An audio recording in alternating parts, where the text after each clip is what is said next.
Buenos días a todos y todas. Primeramente quisiera agradecer al licenciado Juan Castillo, embajador de la Sociedad Americana de Microbiología de Panamá, por la confianza en cederme este espacio académico para compartir desde la provincia de Veraguas algo de lo que hemos estado haciendo desde el laboratorio clínico en el tema de leishmaniasis.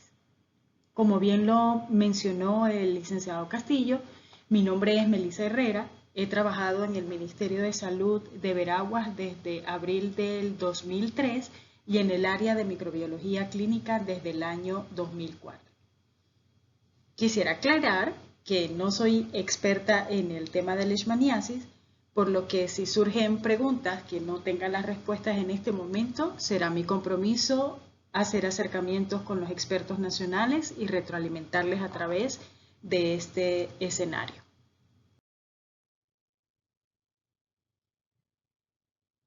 La República de Panamá es una gran franja ísmica con una superficie total de 75.517 kilómetros cuadrados. Nuestro país se localiza en América Central. Panamá está dividida en 10 provincias y 5 comarcas. Veraguas, cuya capital es Santiago, tiene una superficie de 10.629 kilómetros cuadrados con un área de 10.587.6 kilómetros cuadrados. Limita al norte con el Mar Caribe, al sur con el Océano Pacífico, al este con las provincias de Colón, Coclé, Herrera, Los Santos y al oeste con la provincia de Chiriquí y la comarca Nové Buglé. Veraguas es la única provincia de Panamá que tiene costas en los océanos Atlántico y Pacífico. Esta distribución geográfica la hace privilegiada para muchos aspectos y dentro de ellos está el ser un área de riesgo para el desarrollo de algunas infecciones, específicamente en el área norte de Veragua, distrito de Santa Fe, donde está ubicada nuestra área endémica para la leishmaniasis. Este conversatorio está planteado desde la óptica del laboratorio clínico, pero para llevar una secuencia vamos a guiarnos a través de esta hoja de ruta, sobre todo para que todos aquellos que están hoy conectados con nosotros podamos compartir o partir de una misma línea de conocimiento. Daremos un leve recorrido acerca de la epidemiología de la leishmaniasis, pasando por el diagnóstico de laboratorio clínico, donde compartiremos algo de la experiencia que hemos desarrollado en la región de salud de Veraguas, la legislación nacional y cuáles serían los retos para nosotros los tecnólogos médicos desde la gestión clínica del laboratorio clínico.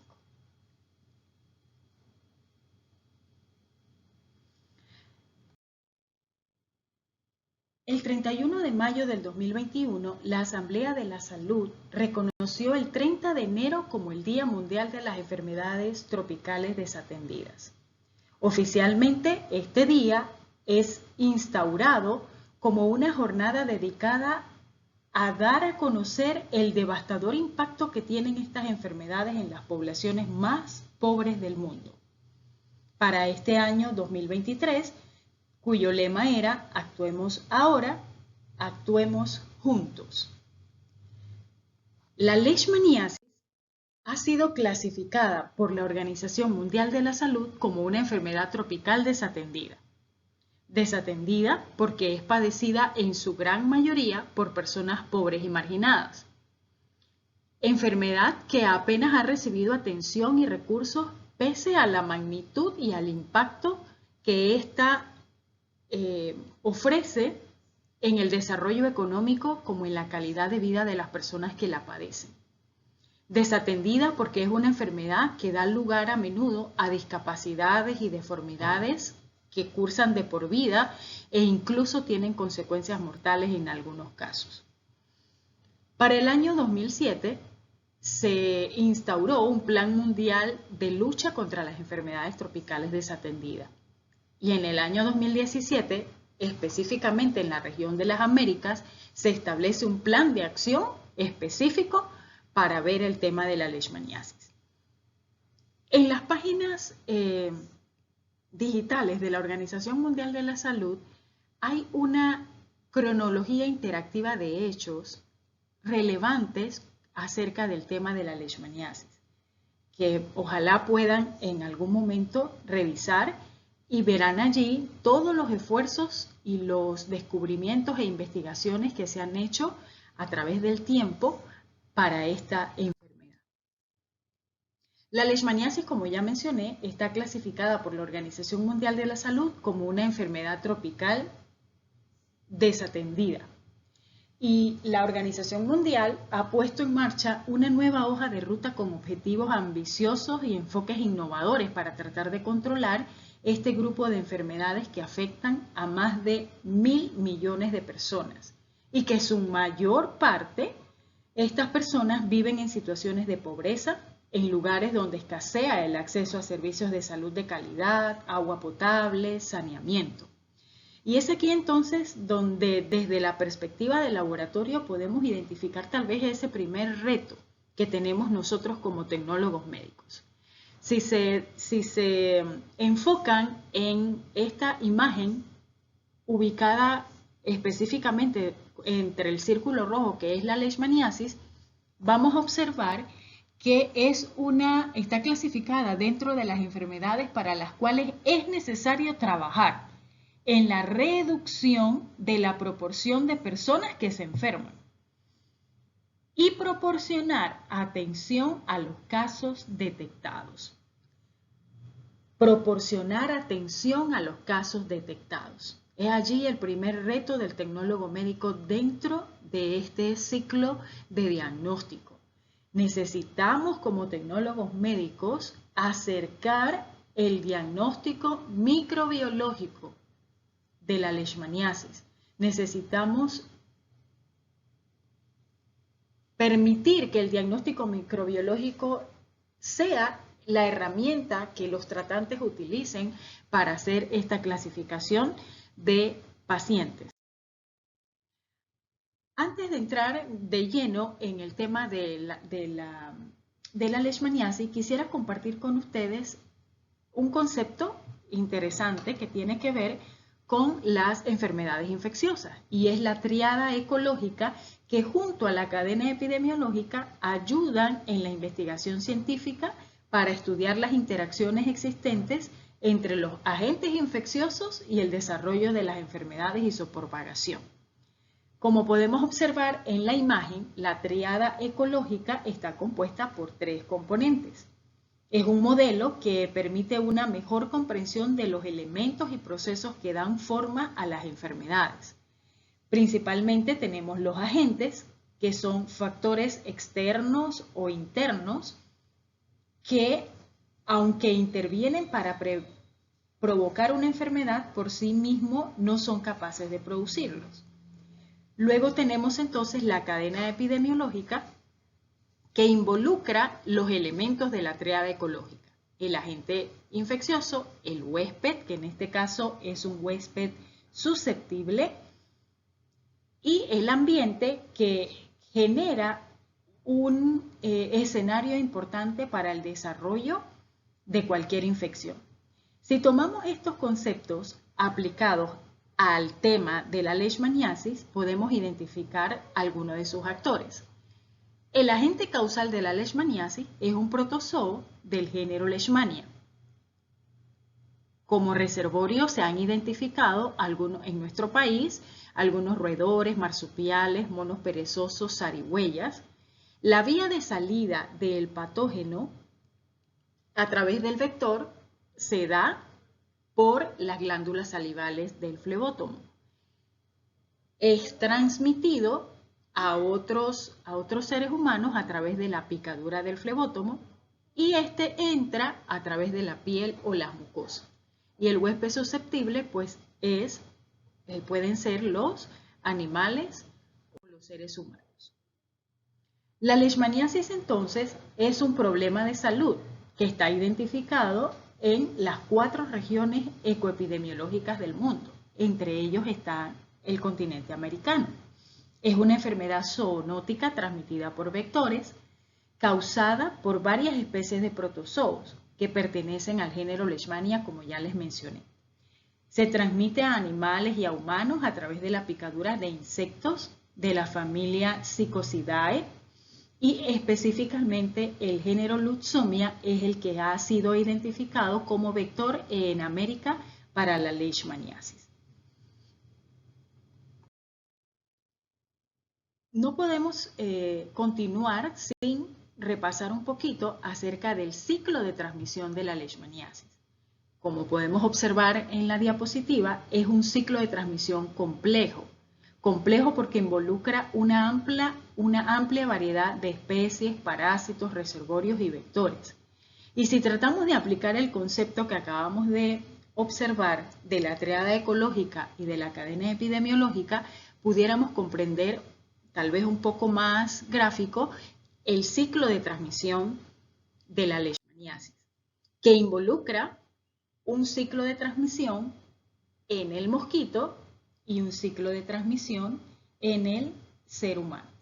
Rápidamente podemos identificar en la posición número 1 que inicia el estadio en el ser humano. El mosquito, que en este caso es el vector, toma la sangre, inyecta el promastigote en la piel. Ese promastigote es fagocitado por las células conocidas como macrófagos. Una vez el promastigote está dentro de los macrófagos, se multiplica o se transforma a la segunda fase del parásito que se conoce como amastigote. Los amastigotes se multiplican constantemente y son distribuidos a diferentes tejidos, es decir, que siguen infectando diferentes partes del cuerpo.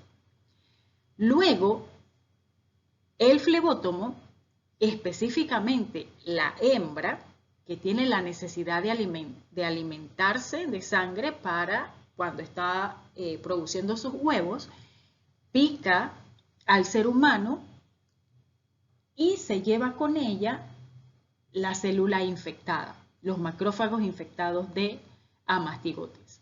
Esos macrófagos infectados liberan los amastigotes que se transforman nuevamente al estado de promastigotes, siguen multiplicándose rápidamente y migran luego hacia la probóscide del insecto. Un poquito resumido el ciclo de transmisión, pero importante para el momento en que estamos presentando este conocimiento. La leishmaniasis tiene diferentes presentaciones clínicas y eso es bien importante. Existen 3 formas diferentes de presentación clínica. Tenemos la leishmaniasis cutánea, la leishmaniasis mucosa y la leishmaniasis visceral. La leishmaniasis visceral, tal vez la recuerden, denominada como Kala-Azar, que a falta de tratamiento adecuado ha sido caracterizada como mortal en más del 95% de los casos. Los pacientes se caracterizan por tener episodios irregulares de fiebre, pérdida de peso, hepatoesplenomegalia y anemia. La leishmaniasis cutánea, que es la forma más frecuente descrita, provoca lesiones cutáneas, sobre todo ulcerosas, en las zonas expuestas al cuerpo, que pueden dejar cicatrices de por vida y causar discapacidad grave y, por supuesto, esto genera una estigmatización de las personas que la padecen. Y la leishmaniasis mucocutánea, que es una forma que provoca la destrucción parcial o completa de las membranas mucosas de la nariz, la boca y la garganta.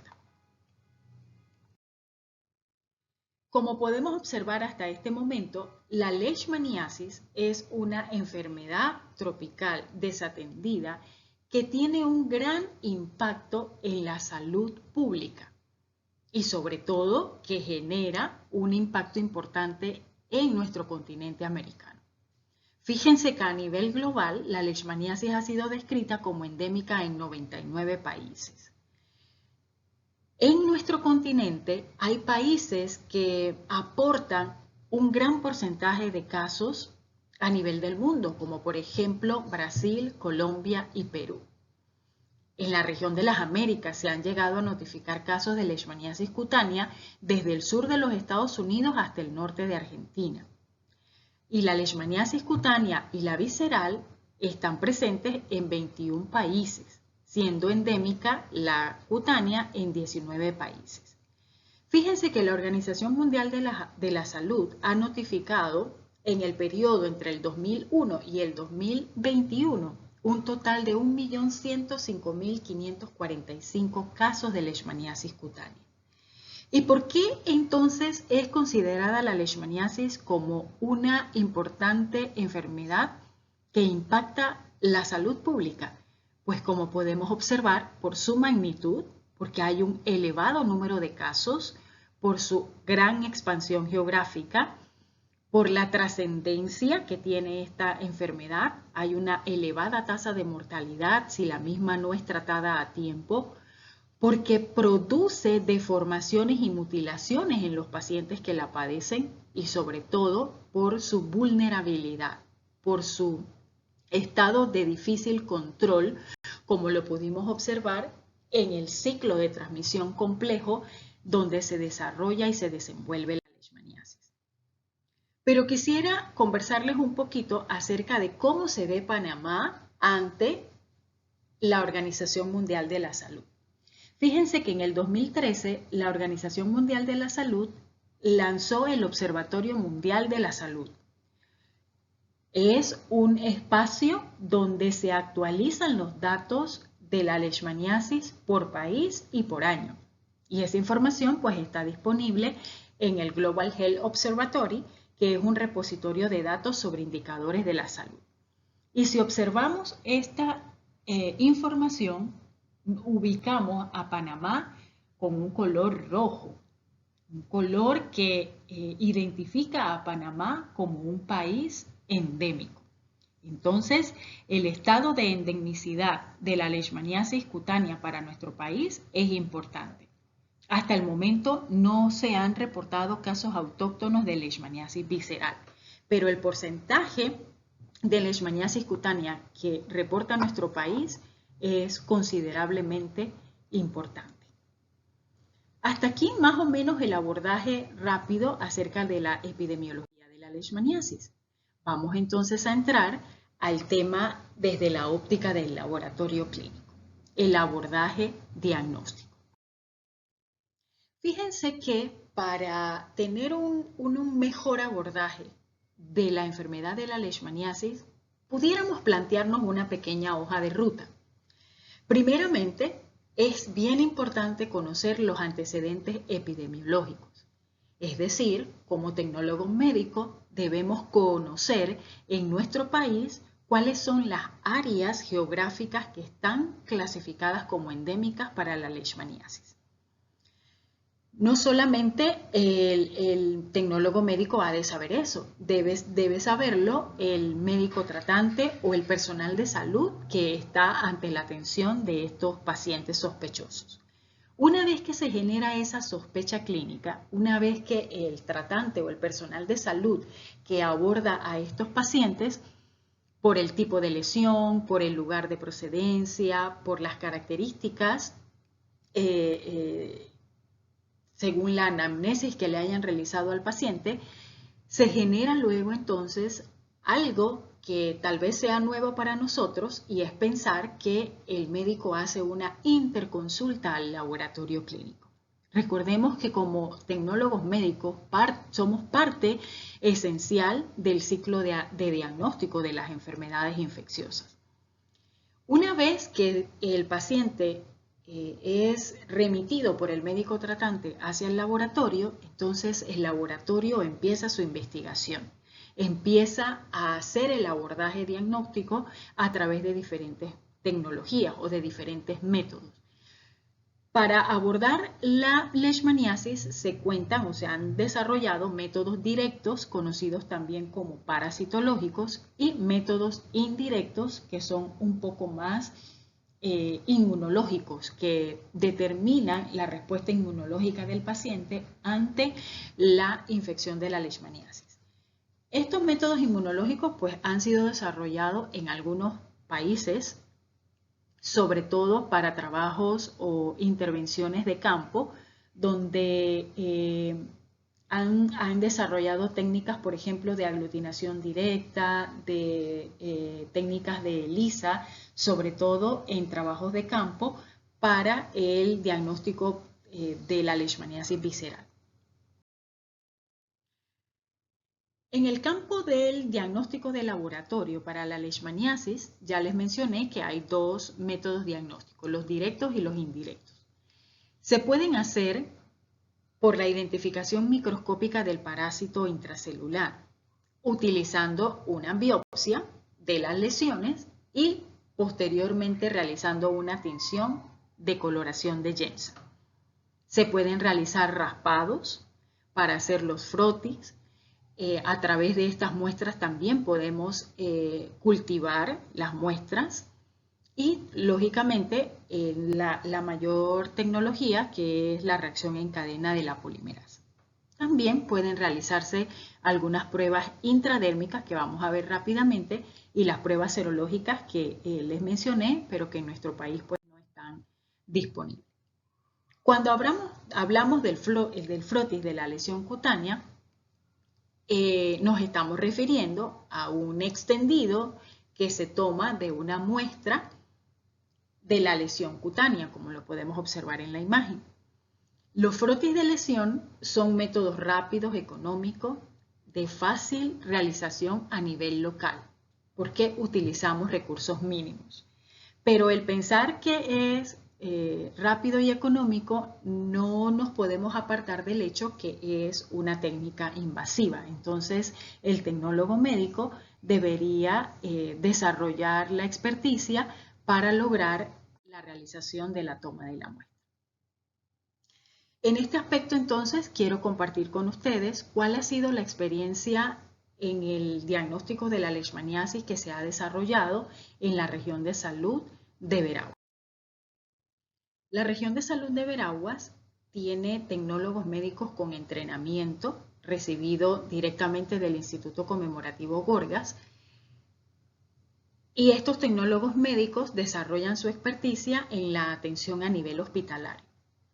Pero estos tecnólogos médicos que fueron entrenados de primera mano en el Instituto Gorgas hicieron esa transferencia de conocimiento a otros colegas.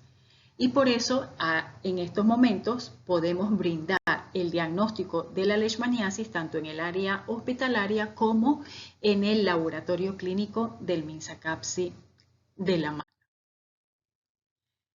Nosotros en el laboratorio atendemos a estos pacientes a través de la consulta externa de lunes a miércoles en horarios de la mañana. En los pacientes que se encuentran hospitalizados, pues el tecnólogo médico hace interconsulta en la cama del paciente. Utilizamos una solicitud regular de laboratorio, pero cuando abordamos al paciente necesitamos obtener información importante.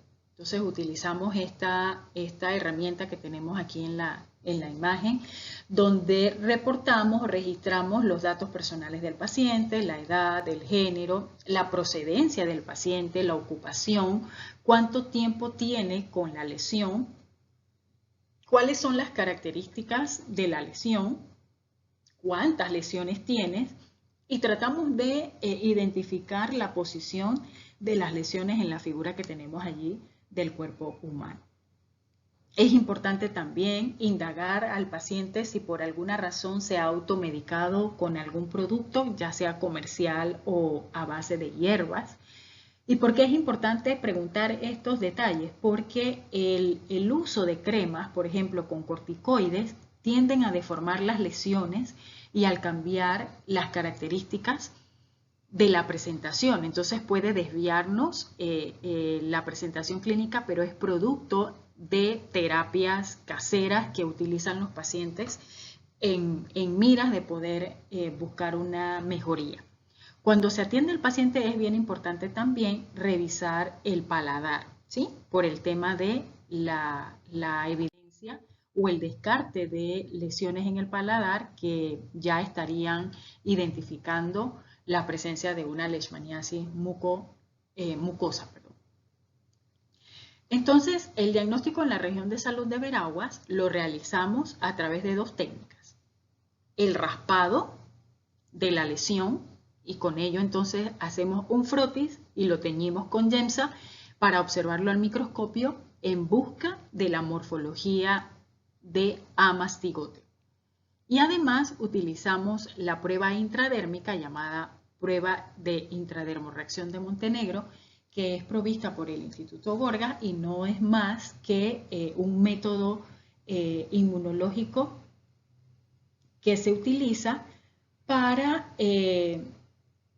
verificar la respuesta inmunológica del paciente ante la presencia del parásito en algún momento de su vida. Esta técnica tiene la particularidad de que no nos logra diferenciar si la infección o la respuesta de hipersensibilidad tardía es por una infección reciente o una infección pasada. ¿Sí? Entonces hay que tener un poquito de cautela al momento de realizar la interpretación.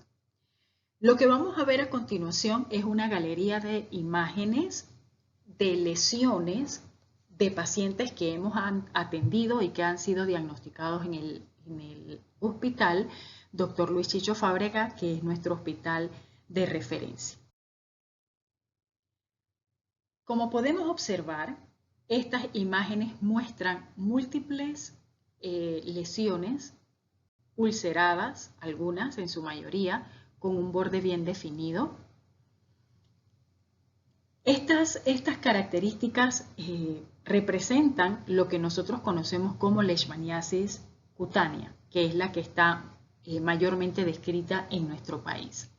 Fíjense que el Ministerio de Salud sugiere que existe un alto grado de subregistro de la incidencia de los casos de leishmaniasis cutánea en nuestro país.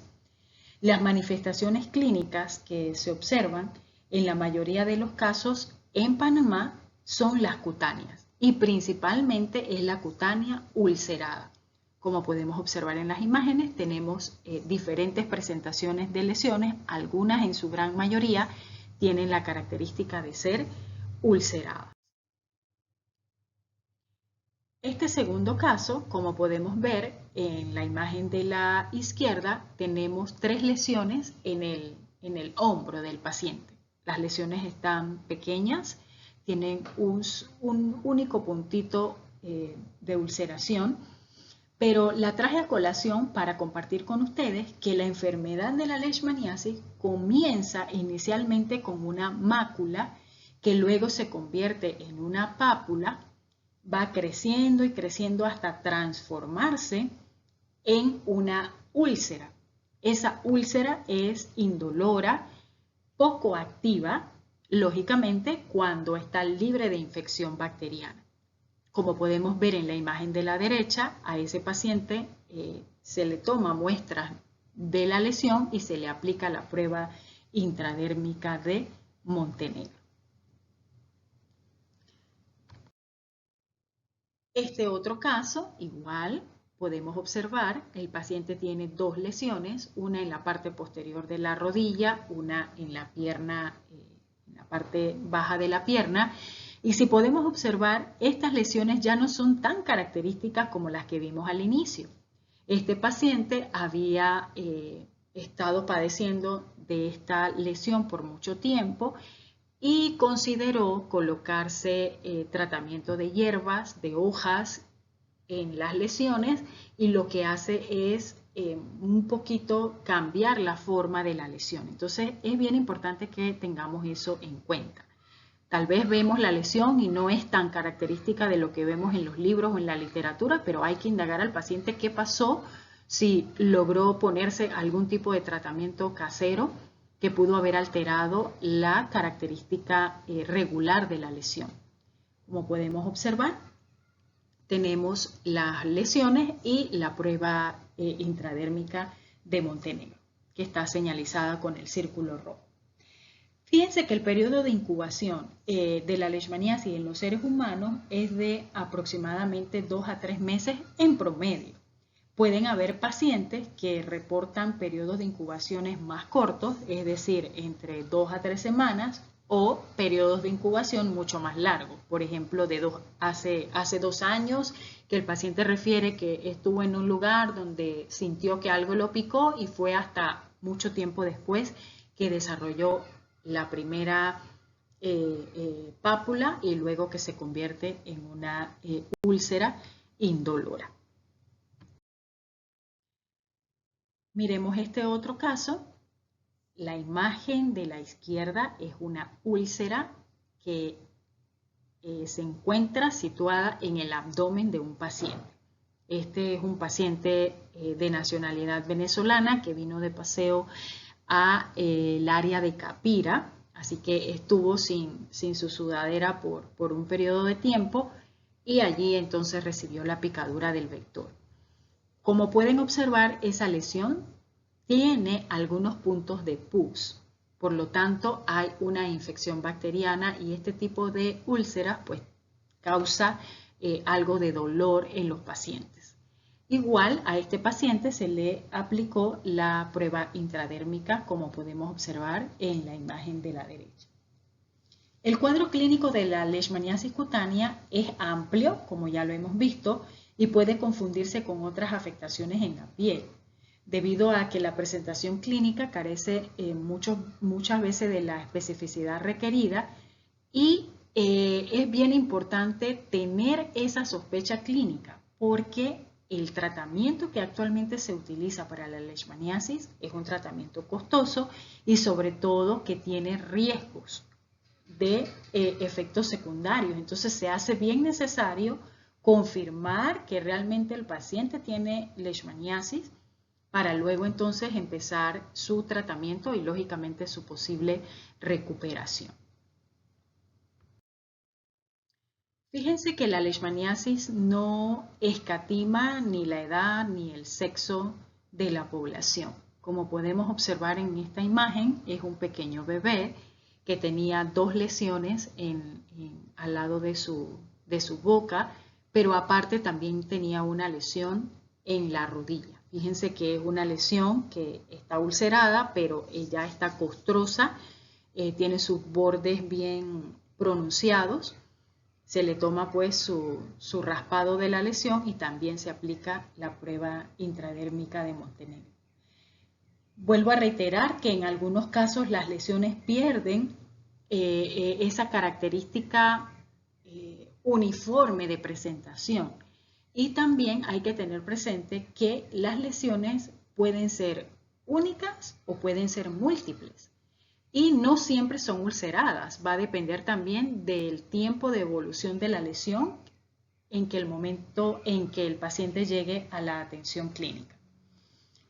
La literatura refiere que algunas de estas lesiones pueden cicatrizar espontáneamente en el término del paso de semanas o de meses, o pueden persistir durante años, ¿sí? Para resolver espontáneamente según el sistema inmunológico del paciente.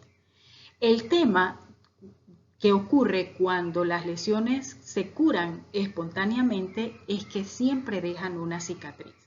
A diferencia que la leishmaniasis sea tratada con el medicamento apropiado, las cicatrices ya disminuyen o desaparecen del cuerpo. Miremos esta otra imagen. También es un niño con una lesión en su mejilla, en su cuello. Son lesiones que en este momento de la atención del paciente aún no estaban ulceradas. El paciente se le aplica la intradermorreacción y creo que no les mencioné, pero la intradermorreacción es una reacción de hipersensibilidad tardía. Quiere decir que el paciente necesita regresar a las 48 horas posteriores a la inoculación de los antígenos de la leishmania.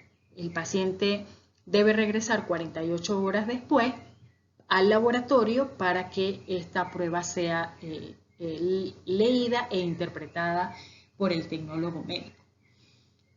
Se hace importante destacar que el diagnóstico específico de la leishmaniasis, cuando lo hacemos con una prueba directa,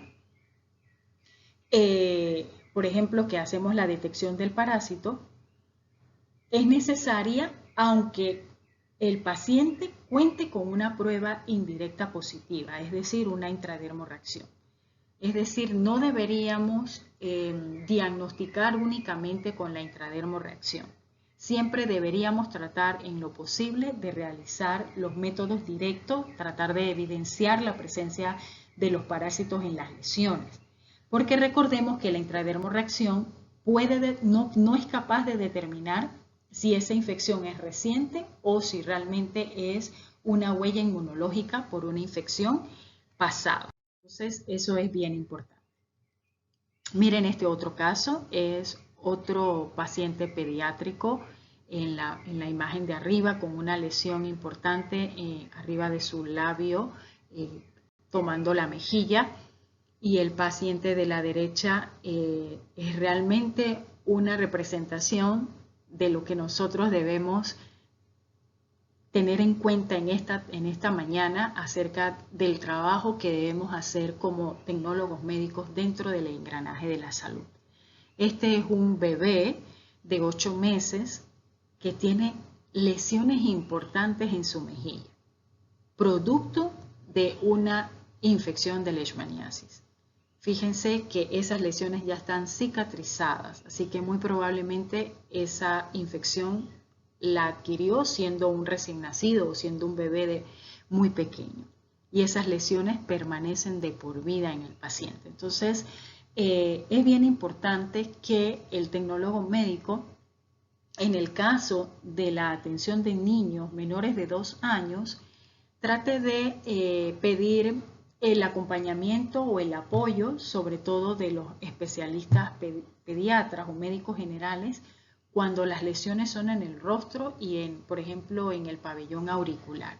Porque hay lesiones que pueden estar muy activas y al momento de hacer el corte con el bisturí puede haber un sangrado que no podemos controlar en el escenario del laboratorio. Entonces, eso hay que tenerlo presente siempre. Fíjense que este es otro caso, como ya les mencioné, la leishmaniasis puede producir una lesión única o múltiples lesiones. Miren estos pacientes, la imagen superior derecha pues es una lesión en la nariz, una lesión ulcerada importante.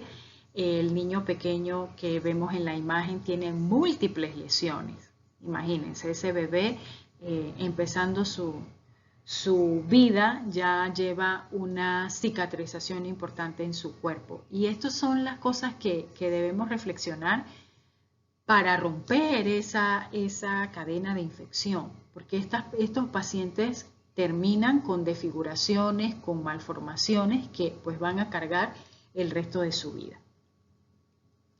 A continuación quiero compartir con ustedes un caso muy interesante de un pacientito que llega al cuarto de urgencia de nuestro hospital. Este paciente tiene en su momento cuando lo atendimos 80 años de edad. Provenía del área norte de Veraguas. Este paciente fue atendido por el otorrinolaringólogo y a la revisión de las fosas nasales, el médico identifica una úlcera en la mucosa nasal. Al identificar esa úlcera en la mucosa nasal y al ser un paciente que provenía del área endémica de Veraguas, el médico inmediatamente sospecha de leishmaniasis y hace esa llamada al laboratorio para buscar esa interconsulta que les mencionaba al inicio de la presentación. Si ustedes pueden observar, este paciente tiene una cicatriz en la mejilla derecha. Y este paciente, cuando fue indagado, nos contó que esa lesión fue producto de una picadura hacía 10 años atrás. Quiere decir que el parásito ingresa al cuerpo de este paciente a través de la picadura en la mejilla. El paciente sana espontáneamente la lesión. Fíjense que cuando sana espontáneamente quedan cicatrices importantes en el cuerpo y ese parásito logra migrar hacia la membrana mucosa nasal del paciente y desarrolla entonces una leishmaniasis mucosa. fue la primera que logramos diagnosticar en ese periodo. El doctor tomó una biopsia del tejido mucoso. Esta fue enviada al Instituto Conmemorativo Gorgas, donde se realiza la técnica de PCR y logramos entonces hacer el diagnóstico definitivo.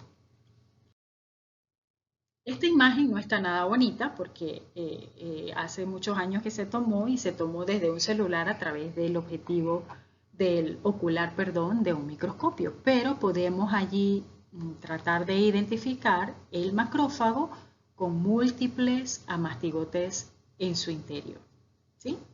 Y este frotis, que no está tan claro, es el frotis que se logró hacer de la lesión mucosa del paciente que acabamos de observar. Es importante compartir con ustedes que la leishmaniasis tiene una característica. La leishmaniasis tiende a desarrollar en algunos pacientes linfoadenopatías. Es decir, que los parásitos pueden migrar a través de la cadena ganglionar del paciente, cercano a donde está esa lesión inicial. Entonces, este es un aspecto bien importante que tenemos que tener presente al momento de atender al paciente. Quiero decirles que cuando atendemos a un paciente con sospecha de leishmaniasis, usted tiene que dedicarle un poquito de tiempo a esa atención. Usted va a identificar la lesión inicial que el paciente le refiere, usted tiene que revisar los ganglios adyacentes a la lesión, deberíamos revisar el paladar siempre y cuando sobre todo las lesiones estén en la cara o en el cuello. Y como podemos observar en esta imagen, el paciente tenía una lesión importante en el cuello. Y si pueden observar allí, el cuello tiene una cadena ganglionar inflamada. Las imágenes de abajo son lesiones que el paciente tenía en la espalda. Y así es como inicia. Una picada que se enrojece, que luego empieza con una mácula y luego desarrolla una pápula y sucesivamente, si no se atiende, desarrolla entonces la lesión. Y a este paciente pues también se le aplicó la prueba dérmica de Montenegro. El periodo de transmisibilidad del hombre, en el hombre es importante porque el hombre puede ser infectante siempre y cuando haya parásitos en las lesiones de la piel o en la sangre circulante. Los casos que son diagnosticados como leishmaniasis cutánea, pero que no son tratados, está descrito que los parásitos pueden perdurar de pocos meses hasta años. Y muchos de los pacientes tienden a curar espontáneamente, como ya lo hemos mencionado, pero la cura espontánea tiende a dejar cicatrices importantes. Seguidamente quiero compartir con ustedes otro caso interesante que nos llega al laboratorio clínico del área hospitalaria. Fíjense esta imagen, la figura 1, la lesión está en la frente de la paciente, es una lesión ulcerada que está roja, estaba completamente activa. Y fíjense la figura 2, es una lesión en la nariz. Una lesión que si usted de repente la ve así, puede pensar en cualquier cosa menos en leishmaniasis. Es una lesión que ya tenía tejido necrótico, es una lesión que no es regular, fíjense que los bordes no son regulares, tal vez también por la anatomía de la nariz de la paciente. Y esta paciente llega al cuarto de urgencia refiriendo que tenía años de tener esa lesión en la nariz y que había acudido a la atención médica con tratamientos sucesivos de pomadas, de cremas, de antibióticos, pero la paciente no mejoraba. Hasta que llegó, gracias a Dios, al cuarto de urgencia del laboratorio clínico del Hospital Chicho Fabri. Como la lesión es en la nariz, ella recibió interconsulta con el otorrinolaringólogo. Cabe destacar que este otorrino fue un otorrino diferente al caso que presenté anterior del varón. Y el otorrino pues hizo interconsulta con el laboratorio clínico. Nos llama al laboratorio clínico para que le ayudemos en el tema del descarte de la infección de leishmaniasis, ya que la paciente procedía del área norte también, de Santa Fe. Estas muestras fueron tomadas biopsia. Bueno, primeramente el otorrino hizo debridación y limpieza de ese tejido muerto, luego le toma la biopsia. Esta biopsia fue enviada al Instituto Conmemorativo Gorgas y se le realizó la técnica de reacción en cadena de la polimerasa, arrojando como resultado la presencia de Leishmania viania panamensis, que es la especie que circula en nuestro país. Y fíjense lo impresionante y lo hermoso de participar como laboratorio dentro del diagnóstico de las enfermedades infecciosas. Esta paciente fue adherente a su tratamiento, fue controlada con la atención médica, con todas sus pruebas de gabinete requeridas para este tipo de infección. Y al pasar del tiempo, la paciente regresa al laboratorio con esta imagen.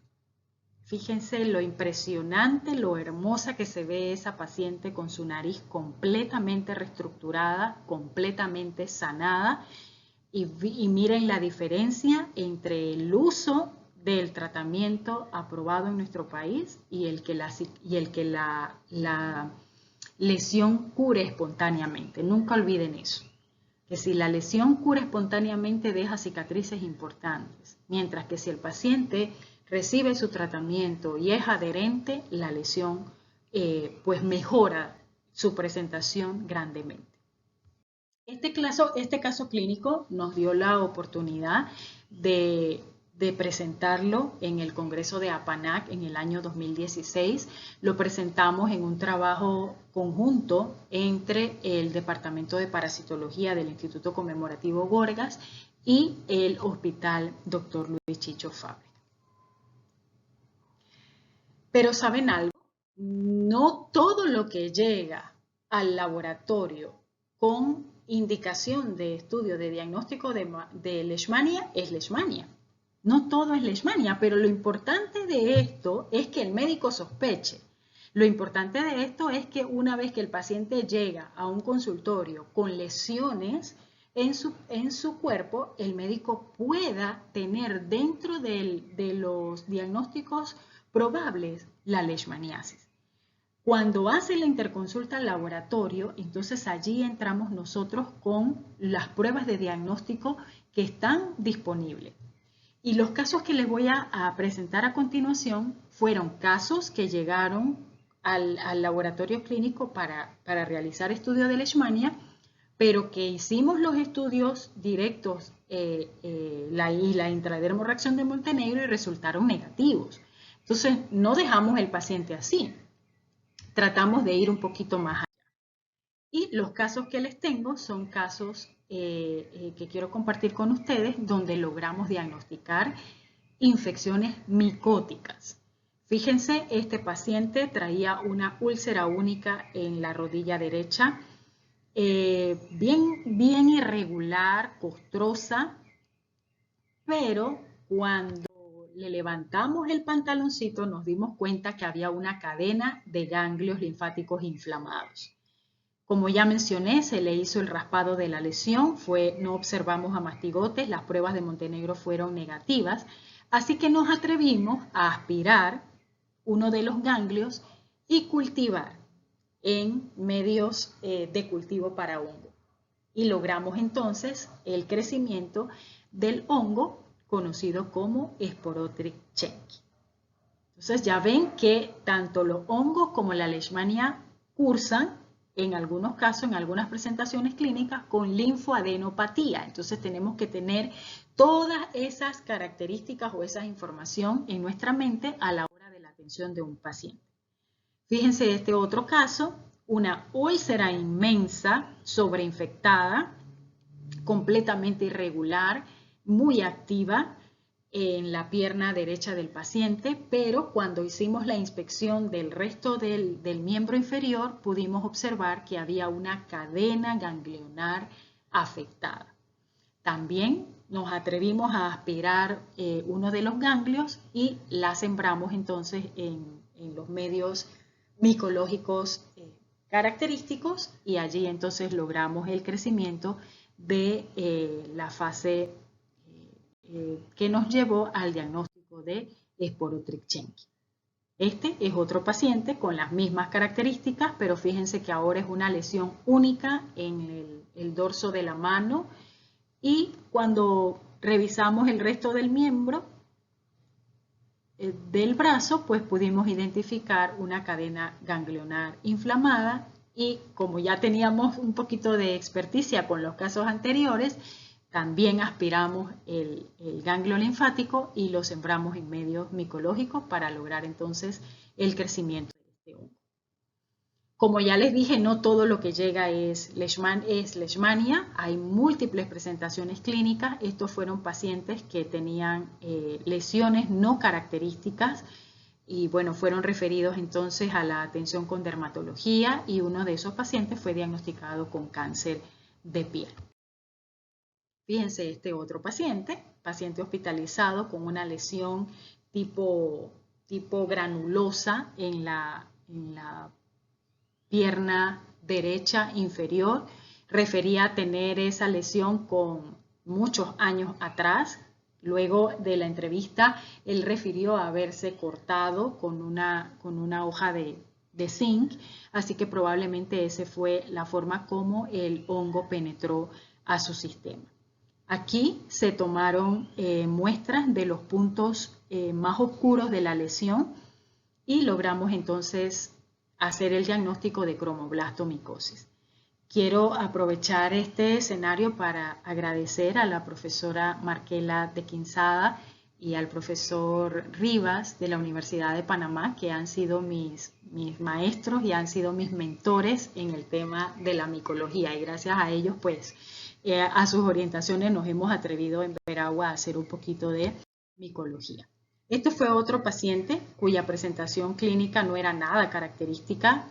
Nos daba un poquito de temor realizar el raspado, pero lo hicimos y pues lógicamente no observamos amastigote porque se trataba de un queratoacantoma, que no son más que protuberancias en forma de domo enrojecidas, que tienen un cráter central como si fuera una pequeña úlcera. Son de crecimiento rápido y fue identificada por metodologías histopatológicas como un tumor benigno llamado queratoacantoma. Y este fue otro paciente que llegó con una lesión única en el brazo izquierdo. Si nos damos cuenta, no era ulcerada, tenía un borde definido, tenía tejido necrótico, pero no había una úlcera como tal. De todas formas, hicimos las dos técnicas que teníamos al momento, resultaron negativas, pero nos llenó un poquito de curiosidad y raspamos nuevamente y teníamos con Kiel-Nielsen, y pues para nuestra sorpresa el paciente tenía bacilos alcohol ácido resistente, lo que pudimos entonces ayudar al diagnóstico de una tuberculosis cutánea. Eso era lo que tenía para compartir con ustedes acerca de la experiencia que hemos tenido desde el laboratorio clínico en la región de salud de Veragua. Y no quiero terminar sin antes comentarles que nuestro país tiene una normativa que fue emitida en el año 2015. Es la guía para el abordaje integral de la leishmaniasis en Panamá. Los invito a revisarla, está disponible de manera digital, y a tenerla disponible en nuestros laboratorios, porque no solamente nosotros nos debemos enfocar en la parte de laboratorio, sino que como equipo integral o multidisciplinario en la atención sanitaria, también tenemos que conocer acerca del tratamiento, de los métodos de prevención, de las vigilancias epidemiológicas, entre otras cosas importantes que aparecen en esta normativa. Entonces, ya para terminar, no quiero despedirme sin recordarles que la leishmaniasis pertenece al grupo de eventos de salud pública que son de obligatoriedad su notificación. Les recuerdo el Decreto Ejecutivo 1617, donde aparece por primera vez el término de vigilancia laboratorial. Ya hacíamos vigilancia laboratorial antes de este decreto, pero en este decreto del 2014 aparece por primera vez ese nombre. Entonces, recordarle que todos los eventos de salud pública deben ser reportados según el decreto ejecutivo a las autoridades competentes. Creo yo que dentro de los retos que tenemos como tecnólogos médicos en este país es abrir un poquito nuestro abanico de conocimientos y de competencias a través del recibir el entrenamiento y la capacitación para poder abordar a este diagnóstico, sobre todo en las provincias donde tenemos áreas endémicas. En el año 2017, el Ministerio de Salud, en conjunto con el Instituto Conmemorativo Gorgas y la Organización Panamericana y Mundial de la Salud, lanzaron un curso taller para el diagnóstico parasitológico, clínico y molecular de la leishmaniasis cutánea. Allí un grupo importante de tecnólogos médicos fuimos capacitados en el diagnóstico de esta enfermedad.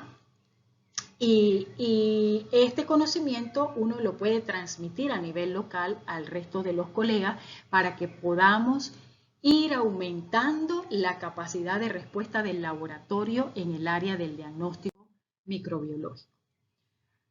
No solamente tenemos el reto de capacitarnos y de entrenarnos en este diagnóstico, sino que también tenemos el reto de investigar.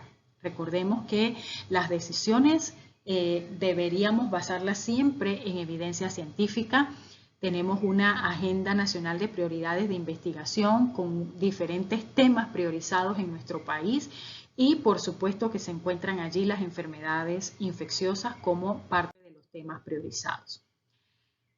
Gracias al trabajo y al esfuerzo del Instituto Conmemorativo Gorgas y de otros institutos de investigaciones como Indicasat, nuestro país ha podido aportar a la evidencia científica importante información, no solamente del estudio del parásito, sino que se han hecho estudios importantes desde el vector, el reservorio, el parásito y sobre todo hay estudios importantes respecto al tratamiento realizado en el Instituto Conmemorativo Gorgas. Como conclusión a esta ponencia, pues quiero compartir con ustedes que el diagnóstico de la enfermedad es fundamental para establecer un tratamiento específico y limitar la progresión de la enfermedad, aliviar los signos, síntomas y sobre todo mejorar la calidad de vida de los pacientes es lo que debe impulsarnos, es lo que debe motivarnos a mejorar nuestras herramientas diagnósticas, ¿sí? Es imperativo que nosotros establezcamos acciones conjuntas con los otros actores que están involucrados en este diagnóstico, reforzar la vigilancia y el control en las áreas endémicas. Y es importante, y creo que es lo que nos ha funcionado a nosotros a nivel de la región de salud de Veragua, es esa coordinación a nivel de todos los actores involucrados para lograr una adecuada atención a través de la sospecha clínica, un adecuado diagnóstico y, por supuesto, un tratamiento oportuno, sobre todo priorizando la seguridad del paciente. Allí pues comparto algunas bibliografías nacionales e internacionales acerca del tema y me despido entonces con ustedes con este valor que se llama empatía, que no es más que la participación afectiva de una persona en una realidad ajena a ella. Recordemos siempre que la infección de la leishmaniasis es una infección que tiene un impacto importante no solamente en la parte física, sino también emocional de las personas que la padecen. Muchas gracias por su atención.